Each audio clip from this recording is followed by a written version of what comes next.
This passage is a little bit complex. Basically, this passage has to do with the definition of visual culture, the study of visual culture. The first paragraph tries to define what visual culture is, right? And it is based on two assertions, and the two assertions are: visual culture may constitute, you see, the act of seeing the images as such, and visual culture is the analysis and interpretation of images. That is what you see and what you analyze. There are 2 points here. In the second paragraph, he is talking about several concerns. He says, accordingly, the study of visual culture should be characterized by several concerns. The concerns are: number one, you see, anything and everything should be studied, whether beautiful or not.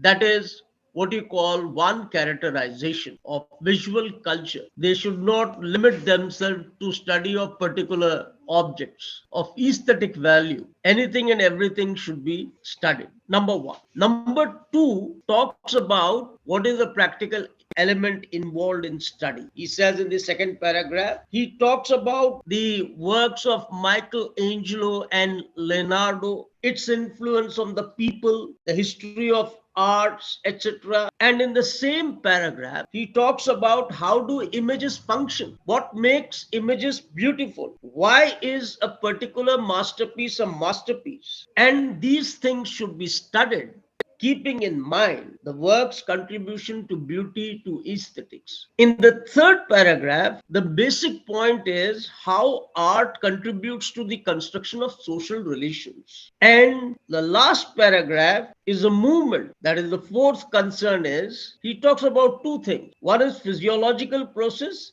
and one is the epistemological process. The episteme has to do with knowledge.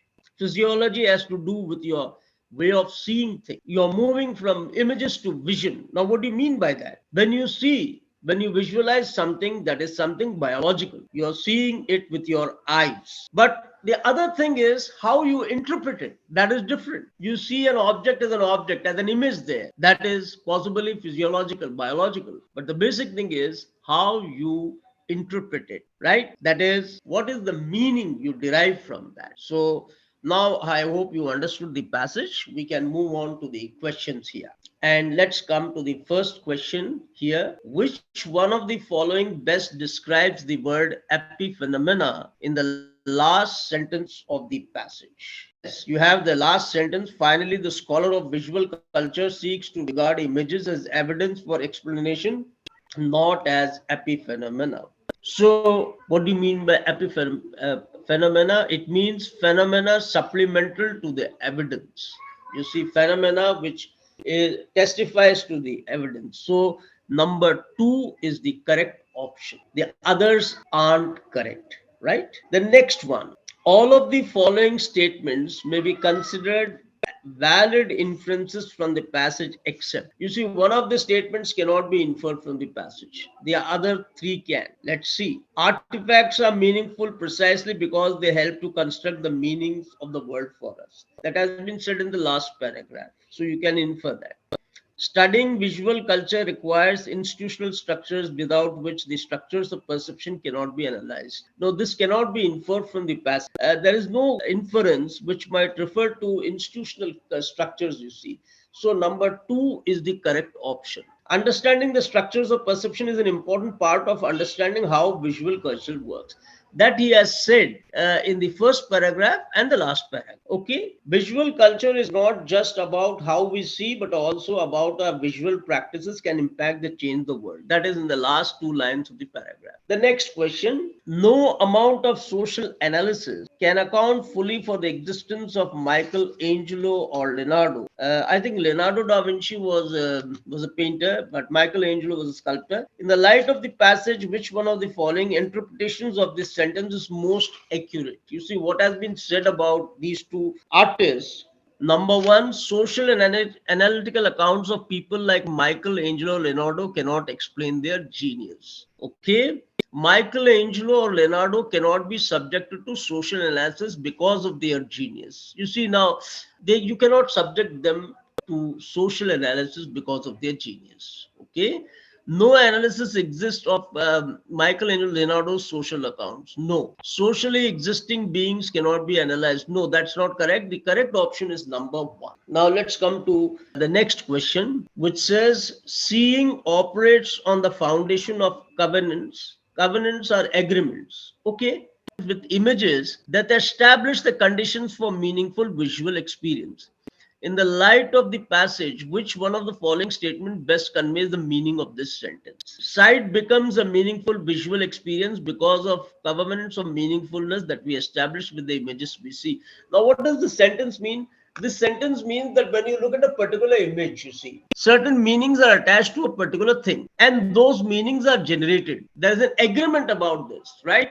When you look at say the painting of a rose, or when you look at a sculpture, you see of a god, you see, you suddenly feel you attach a certain meaning to the image of God. So, in that sense, number one is the correct option. Number two, the way we experience sight through images operated on by meaningful covenants. No, it's not way we experience sight, you see. In fact, sight itself becomes a meaningful visual experience. Images are meaningful visual experience when they have a foundation of convenience seeing them. That doesn't mean any. I don't think that has any meaning in it.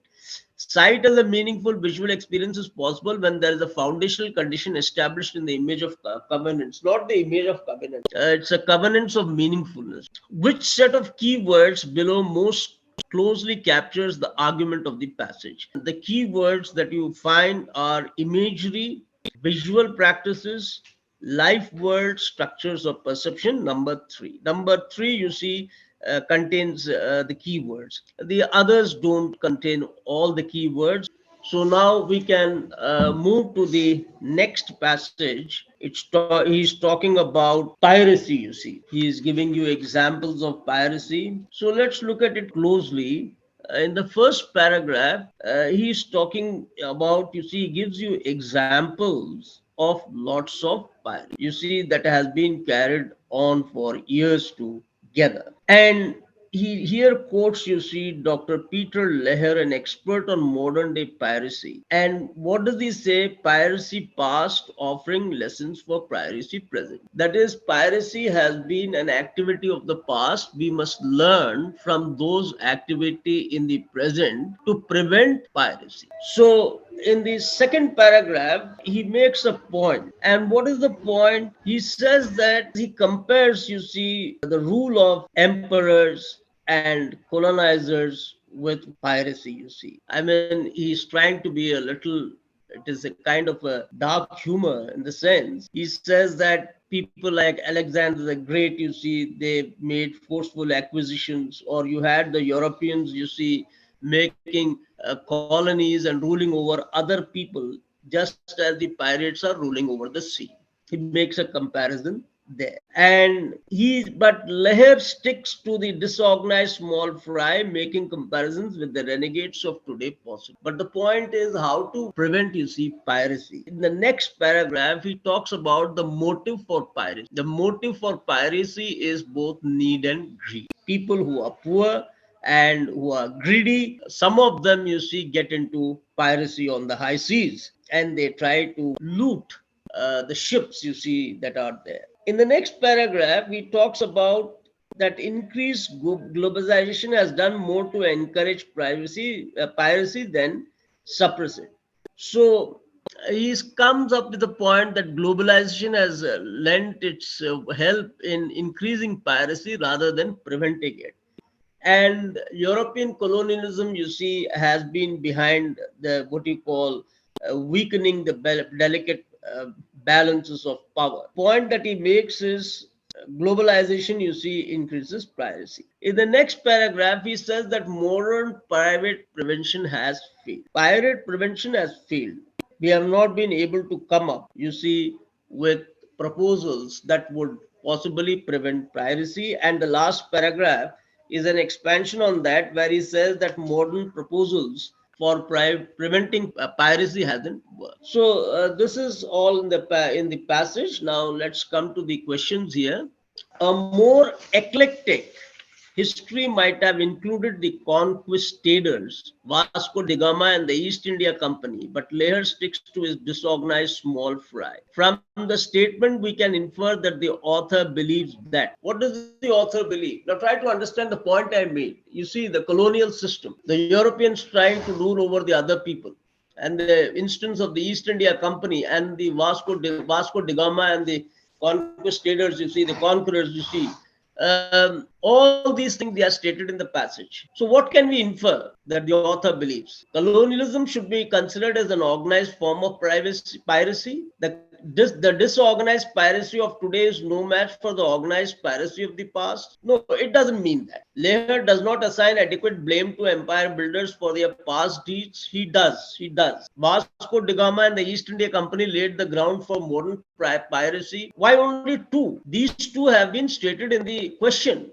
So the correct option is number one, colonialism should be considered as an organized form of piracy. We can deduce that the author believes that piracy can best be controlled in the long run through international cooperation of enforcing stringent deterrence. No, that won't help. If we eliminate poverty and income disparities in affected regions, that could be a possibility. So number two is the correct option. Through the extensive deployment of technology to track ships and cargo, that wouldn't help. Through lucrative welfare schemes to improve the lives of people in effective, no, that is to what you call eliminate poverty and income inequalities. Let's come to the next question. Why toil away as a starving peasant in the 16th century when a successful pirate made up to 4,000 pounds on each raid? In this sentence, the author's tone can best be described as being what? What is the tone? Facetious about the hardships of peasant life in medieval England. Facetious means humorous. No, I think he's not making fun of the peasants. Ironic about the reasons why so many people took to piracy in medieval times. That is the thing. His tone is ironic, you see. There is a sarcasm, there is an irony in the tone. So number two is the correct option. Analytical to explain the contrast between peasant and the pirate life in medieval England? No. Indignant at the scale of wealth successful pirates could amass in medieval times? That's not the answer. We is talking about the tone, and the tone is ironic. It's not facetious, analytical, or indignant. Okay. The next question. The author describes the rise in piracy today to all of the following factors except the growth in international shipping with globalization. So globalization has contributed to piracy. Colonialism, disruption of historic ties among countries, it has contributed. The high rewards via ransoms for successful piracy attempts, yes. Decreased surveillance of the high seas, no. So that is the answer. Number four is the correct option. Now we come to the next passage. The entire passage is about renewable energy. It's a little bit analytical as well as a little scientific. I'll give you the main points here. Let's take up the first paragraph. He talks about renewable energy as a hot business. People want to invest in renewable energy like wind turbines, solar panels, etc. That is in paragraph number one, the first point. The second point that he talks about is that renewable energy, you see, they have their direct or indirect impact on climate and environment. That needs scrutiny. That renewable energy requires. That is one point in paragraph one. The second point, as I told you, is about the direct indirect impact you see it has on climate and environment. And the third point that is mentioned in the first paragraph is that renewable energy, you see, products of renewable energy, they require land, water, labor, right? So it becomes a tax on the people's environment. The next point is you have the problem of electronic waste, how to dispose of electronic waste, right? And again, another point is made there, and that point is small scale local production and distribution isn't profitable when it comes to renewable energy. It's not very good, you see, on small scale level. The second paragraph, it expands and it talks about the negative results of mining, right? And particularly when it talks about the negative effects of mining, It talks about the effects upon the marginalized people in Africa, Asia, Latin America. You see, those people, the marginalized people, how it affects them. You see, that is the thing. So, and in the next paragraph, he talks about the electronic waste, how to dispose of. That is the thing. And in the last paragraph, he talks about agricultural finance and renewable energy, the investment in renewable energy and agricultural finance. And he talks about, for some climate activists, the promise of renewables rest on their ability not only to reduce the emissions but also to provide distributed, democratized access to energy. So he sums up that there has to be a greater concentration, you see, in the production, and there will be larger management firms that are required in the renewable field, energy field, rather than small pockets of investment. That is how he sums up the whole thing. I've given you the main points. Now we can come to the what you call the questions here. All of the following statements, if true, could be seen as supporting the arguments in the passage, except one statement doesn't support the arguments in the passage.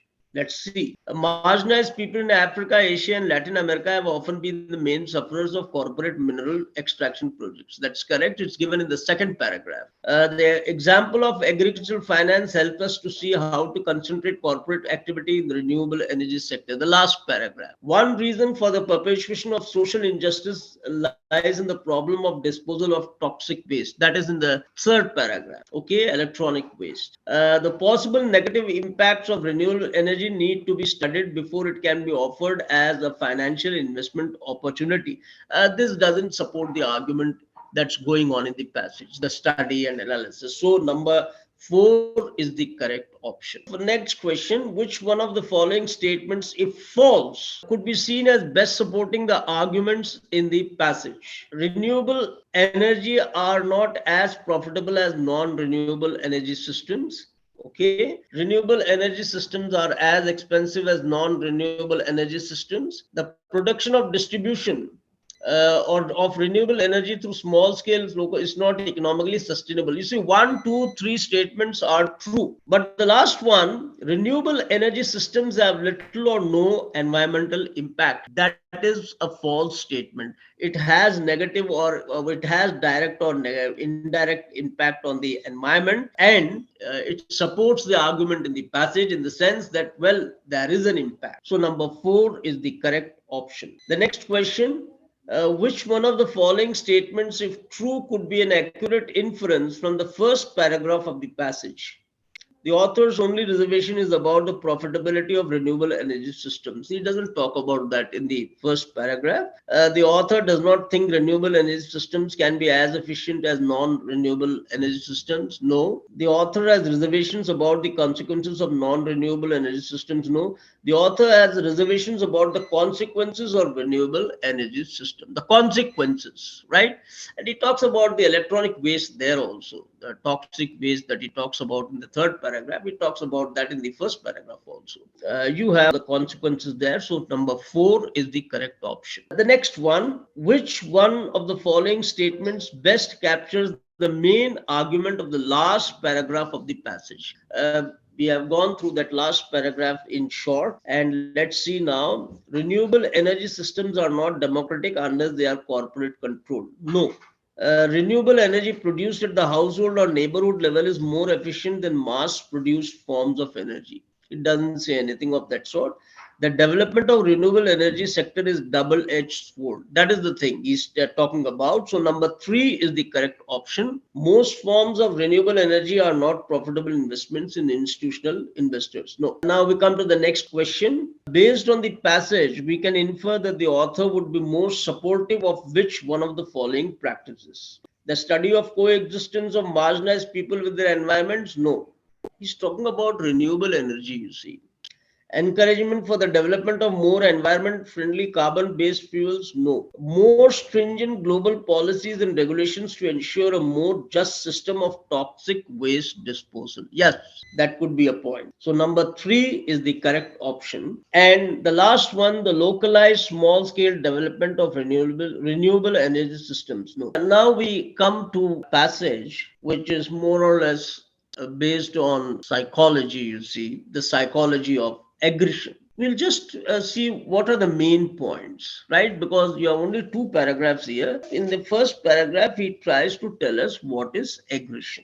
What is aggressive behavior? When you intend to injure, harm, or inflict pain, right, on another living being, that is aggression. That is aggressive behavior. So, aggression, you see, are of two kinds according to the writer. One is hostile aggression, and hostile aggression is results from anger, and it is intended to inflict pain or injury on someone. The other one is instrumental aggression, and that is an aggression which is extractive. It is extractive in the sense that is that pain is inflicted on someone, someone is tortured to extract useful intelligence. They may not have, those inflicting torture may not have feelings of anger or animosity. They are doing so in order to extract information. This happens generally in what you call when the enemy is captured, you see. These things happen. Then he talks about the factors, you see, categories of aggression. And he talks about three separate areas, you see. The aggressor, him or herself, that is one. The second is the social situation or circumstance where the aggression is committed. And the third is the target, the victim of aggression. There are three people involved when there is an aggression, you see, right? So that is you have in the first paragraph. In the second paragraph, he's talking about factors that lead to aggression. Why do people become aggressive? And he talks about the contribution of Sigmund Freud, you see, about aggressive behaviors. But here he is talking about what you call two main factors. One is biological inborn factor that contributes to aggression. The other could be hormonal factors, and particularly the hormone testosterone, he points out, that has been shown to increase aggressive behaviors. And men are more aggressive than women because men have more testosterone, higher levels of testosterone than women have. So that is why men are more aggressive. Now, I hope you understand what the entire passage is about. So now let's come to the questions here. An enemy combatant may be subjected to torture in order to extract useful intelligence, though those inflicting the torture may have no real feelings of anger or animosity toward this subject. Which one of the following best explicates the larger point made by the author here? That is, I told you that it's a means to an end. It's not the question of getting angry with someone or being having animosity. You see, the enemy is captured. The enemy soldier is captured, and then he is subjected to torture so that useful information may be had from him. The number one, in certain kinds of aggression, inflicting pain is not the objective and is no more than a utilitarian means to achieve another end. So the utilitarian means, it's a means to an end. The idea of inflicting torture, the idea of aggression, is to extract information. It's not that venting anger or animosity. So number one is the correct option. When an enemy combatant refuses to reveal information, the use of torture can sometimes involve real feelings of hostility. No, it's not necessary feelings of hostility. Hostility, it's actually a means to an end, in the sense that, well, the torture is being applied only because information has to be extracted. Information revealed by subjecting an enemy combatant to torture is not always reliable because of the animosity involved. No, that is a circular argument. You see, we are not talking about the feelings of anger or animosity. The use of torture to extract information is most effective when the torturer is not emotionally involved in the torture.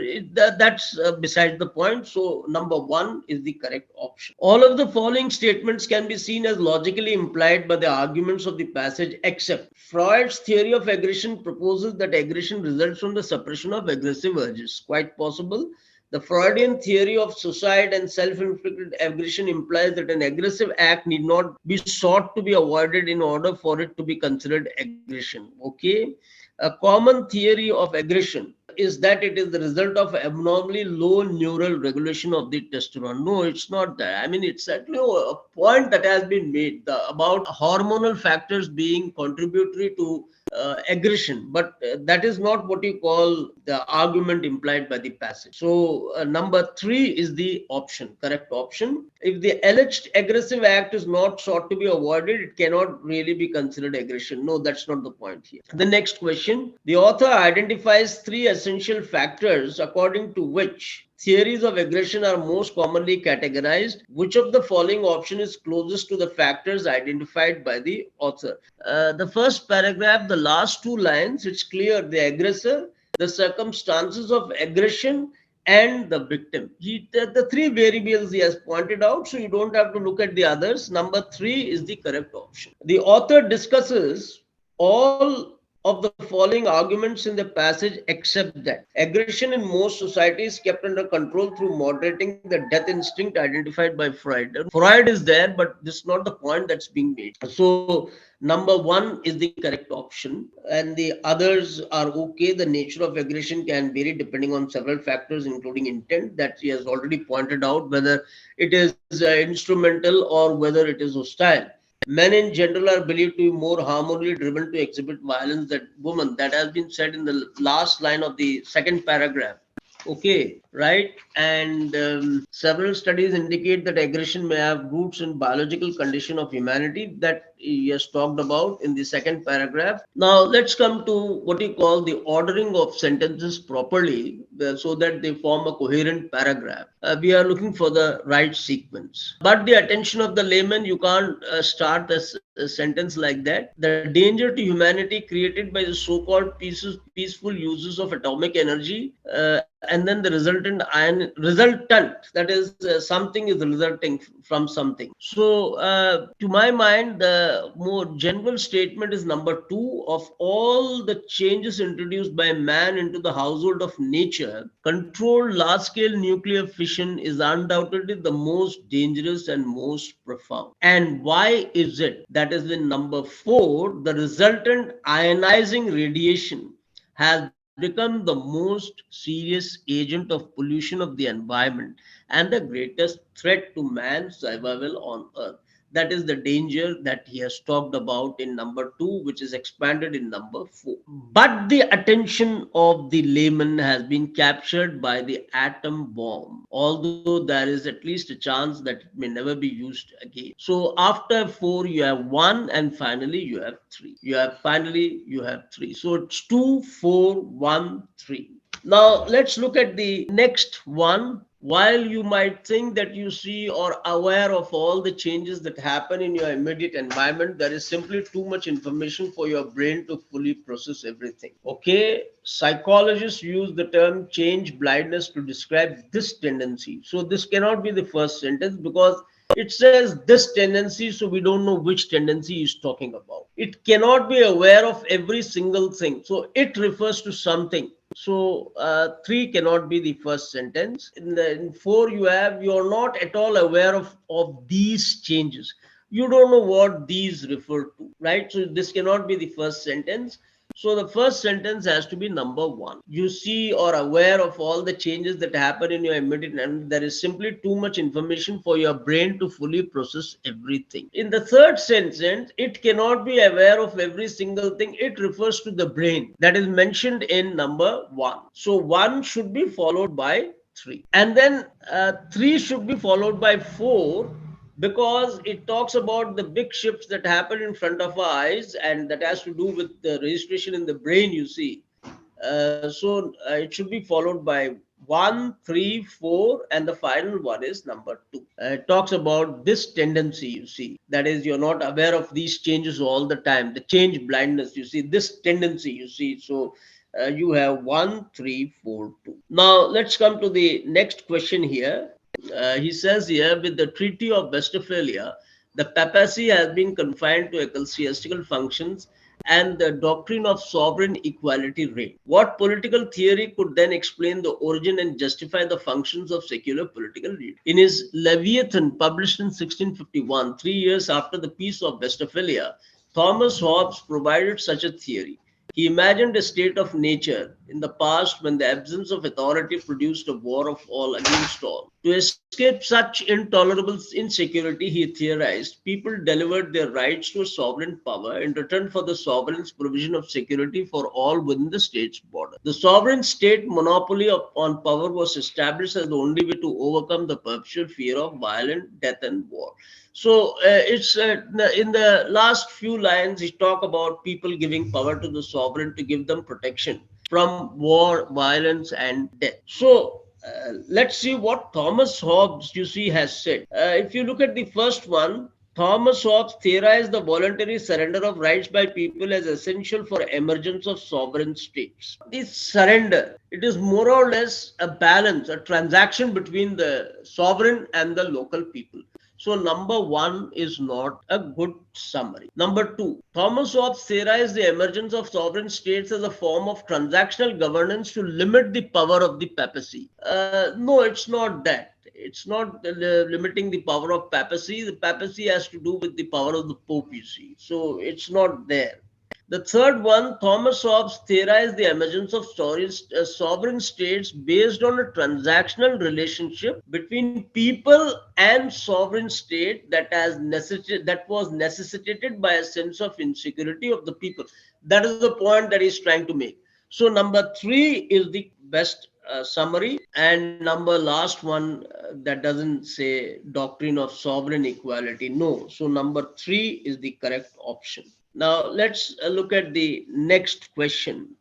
He says here all humans make decisions based on one or a combination of two factors. This is either intuition or information. Decisions made through intuition are usually fast. People don't even think about the problem. It is quite philosophical, meaning that someone who made a decision based on intuition will have difficulty explaining the reason behind that. Okay, intuitive decisions, you see, don't carry a reason. That is the point. And the decision maker would often utilize our senses in drawing conclusions, which again is based on some experience in the field of study. On the other side of the spectrum, we have decisions made based on information. These decisions are rational. So the first one is some are more or less irrational, the intuitive. The second one is rational. It is based on facts and figures, which unfortunately also means that it can be quite slow naturally, because intuition is just instinctive, and studying fact and figures takes a lot of time. The decision maker would frequently use reports, analysis, and indicators to form a conclusion. This methodology results in accurate, quantifiable decisions, meaning that a person can clearly explain the rationale behind it. So information decision based on information, you see, they can be explained. The reason can be explained. Information based on intuition, the reason cannot be explained. Now let's see which one of the following is the first one. While decisions based on intuition can be made fast, the reasons led to these cannot be spelled out. Now he's taken up only one point. He doesn't talk about the information decisions, you see. So number one is incomplete. We make decisions based on intuition or information on the basis of the time available. Okay, I mean, if they are talking about time, then the point of rational hasn't come up here, right? The point of rational, why is it instinctive? I'm sorry, what is the reason behind it? And what about information based decision?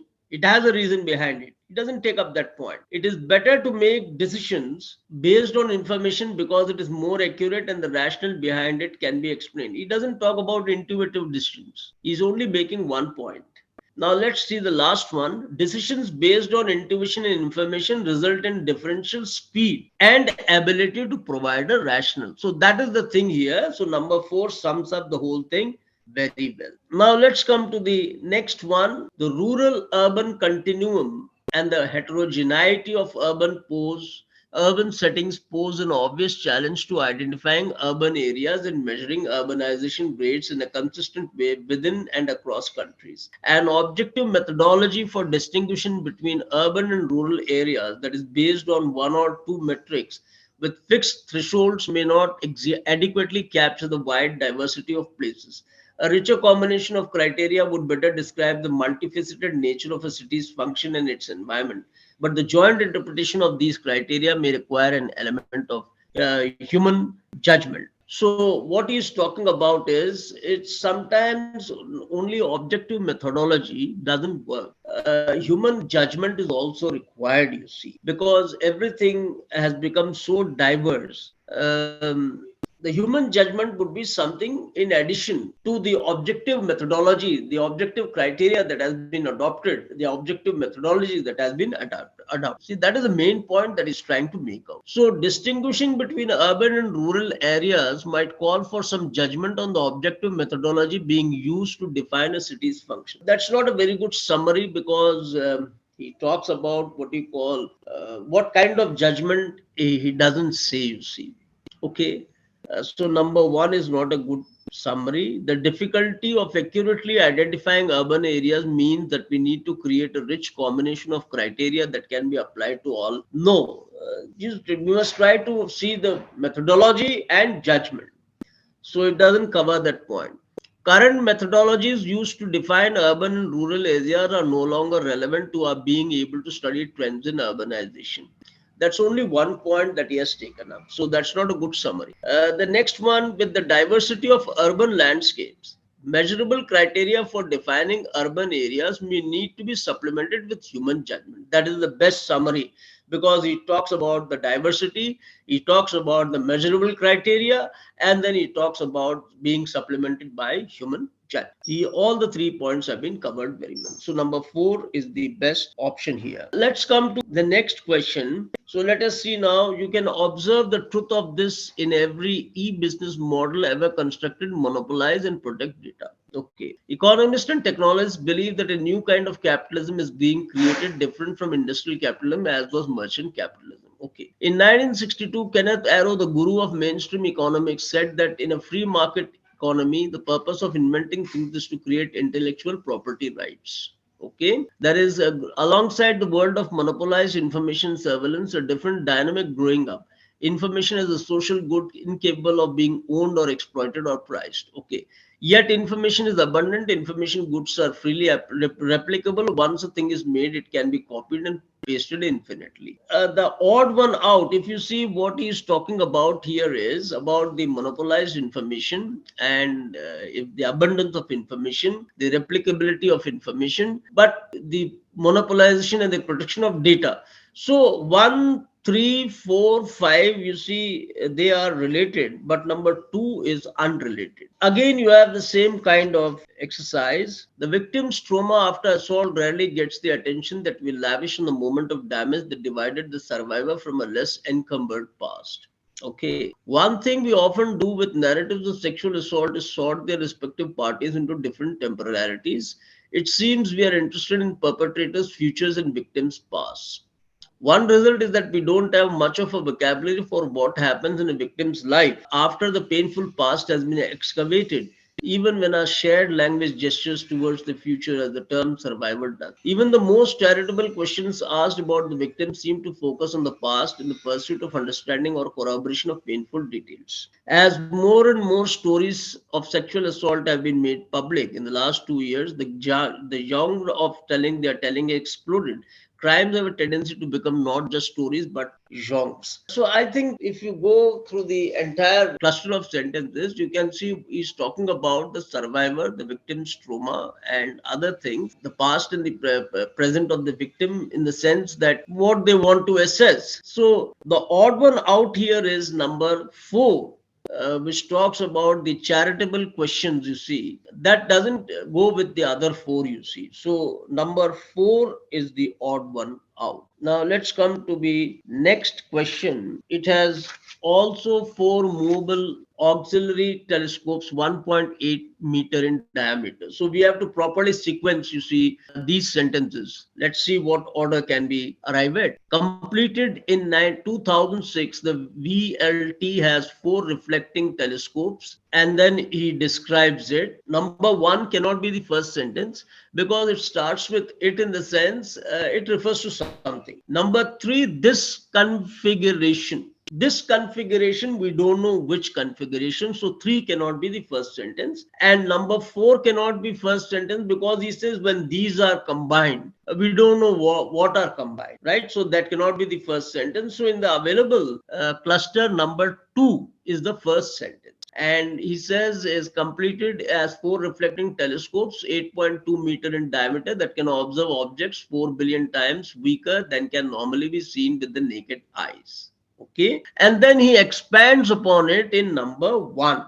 It also has 4 movable auxiliary telescopes, right? So 2 is followed by 1. And when these are combined with the large telescopes, which are combined, the 4 movable auxiliary telescope. So these refers to the 4 movable auxiliary telescopes. So 2, 1, 4, and number 3, the last one, this configuration. That is the combination that has been made. So this configuration enables one to distinguish an astronaut on the moon. So 2, 1, 4, 3 is the right combination.